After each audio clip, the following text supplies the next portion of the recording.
Grimm. Thank you, Mr. Chairman. Ms. Young, as a member of the Appropriations Committee staff, did you work on defense budgets?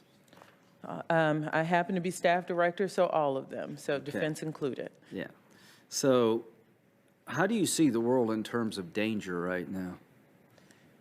Senator, it's hard to look at the news. It's hard to go to the job I have and not hear about the very changing global picture we see every day, especially with what's going on in Eastern Europe. Is that fair to say for you? Do you agree with that, Ms. Coletti? Senator, just weighing in to agree. Okay. So the point I'm making is if you look at President Biden's budget proposal and project it out to 2031, we'll be at 2.5% of GDP spending on defense. That will be below what we were doing on September the 10th, 2001, before we were attacked. So I just think that is a very dangerous glide path for our nation, and I'll be working with people like you and others to try to change that. So I don't want to, make a bunch of speeches about defense other than we need a budget. Do you agree we need a budget quickly, Ms. Young? Sign me up for as quick as possible. What about an emergency supplemental? You think we need one of those too?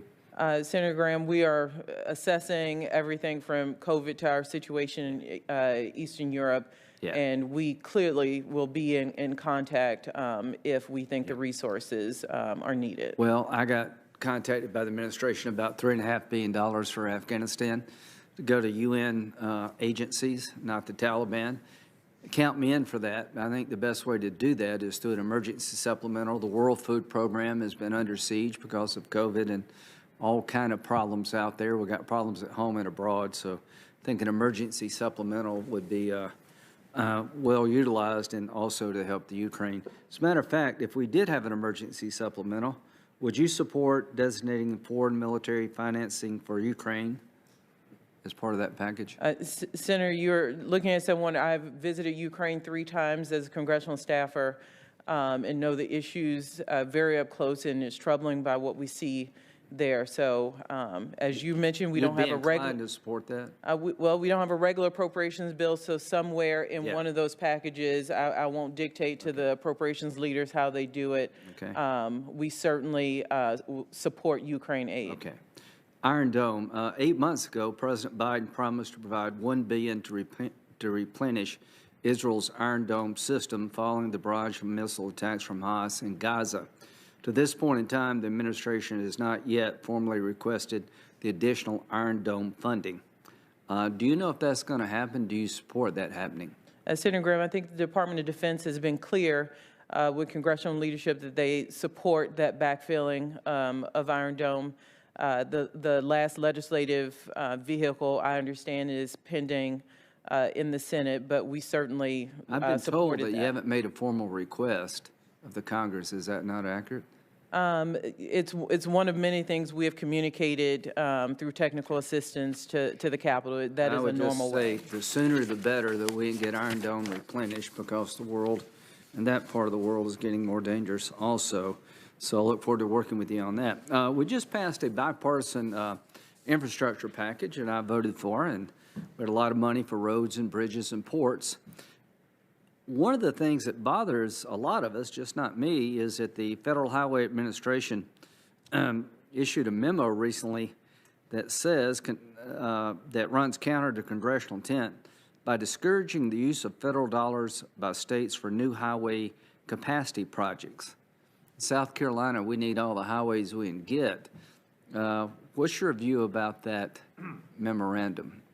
Senator, I was not involved in that memorandum, and I'm happy to take your concerns back and work with you to address any shortcomings. Please do, because a lot of us who voted for that bill expected the states to have the flexibility they've had in the past to do, appropriately what they need to do. In our state, we do need more roads, and that I appreciate if you could talk to people over the highway department about that. Finally, when do you expect that we will get the next budget? As you know, Senator, the State of the Union is March 1st. It is typical that the State of the Union would lead into a budget So that is certainly our expectation, that you would see that normal course of interaction between the State of the Union and the budget. And finally, do you agree with me that continuing resolutions really are harmful to the Defense Department? What does that say behind you? The world is a dangerous place? Yeah. So every 2 week, every 3 week increments is not the way to budget. Thank you so much. Thank you, Senator Graham. Senator Murray. Well, thank you very much, Mr. Chairman. Again, I'm really pleased to have this opportunity to speak with both these great candidates today. Both of these women share a wealth of experience that they bring to these roles and the right skill sets that I believe we need. I already spoke in strong support of Ms. Young's nomination. I also want to add my support for Ms. Coloretti's nomination. I know she brings a wealth of experience as well. I think this is going to be a great team leading OMB for really a critical time in our country's history. On the COVID-19 response and economic recovery, some people thought we went too big last year when we wrote the American Rescue Plan, and I think it's plain to see today that's not the case. We have seen a stronger and much faster economic recovery because of the bill that the Democrats wrote and passed, 6.4 million jobs back into the economy since a year ago. But we do know there's more work to be done. We can't recover from this crisis if we don't, at long last, take some bold steps to really help lower costs for families, like finding and affording quality child care where they live, giving parents the opportunity to enroll their kids into preschool at no cost, making a landmark investment in climate action and clean energy, because we can see that that climate crisis is here and now, and reduce the cost of prescription drugs and housing and more. We have proposals to address all of these that are long-term and fully paid for, that will actually cut the deficit over the time. So I wanted to ask both our nominees today if you can respond. What is the economic case for these strong and decisive proposals included in the Build Back Better to put money back into people's pockets and make sure our economy works for us? And Ms. Young, I'll start with you. Thank you, Senator Murray. And look, I know these proposals are pending before Congress, so I'll just speak in the macro benefits of those things and not necessarily the legislative vehicle. I'll leave that to the experts here sitting around the table. But when you look at our economy, you're absolutely right. It has grown the fastest clip last year since 1984, 5.7% economic growth, 3.9% unemployment, over 6 million jobs added. But there's more to be done. I think people around the table are rightfully speaking about price pressures in people's pockets. And what better way to deal with those than to use government investment to bring down the cost of prescription drugs that they have to pay out of pocket to even stay healthy. Child care cost to help the American people not spend more than 7% of their income on child care.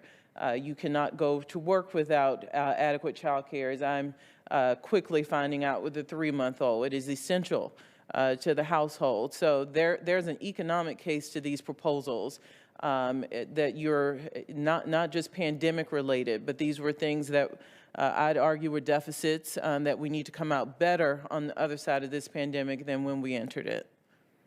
Thank you, Ms. Coloretti.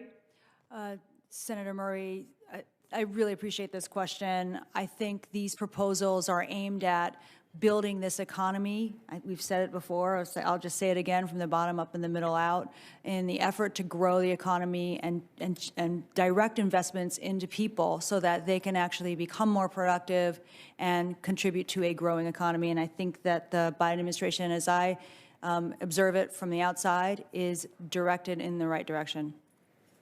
Great, thank you. Look, I'm really concerned we haven't reached a deal to get this year's appropriations bill to the president's desk, and the clock is ticking.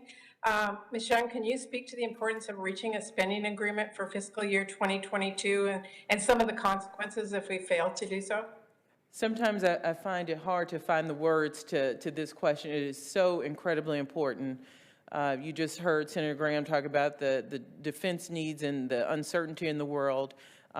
We cannot address those by 2, 3 week, 4 week increments. It is a dangerous proposition. The same if you go talk to your state and local governments who are waiting on critical grant funding. We don't do those in a CR.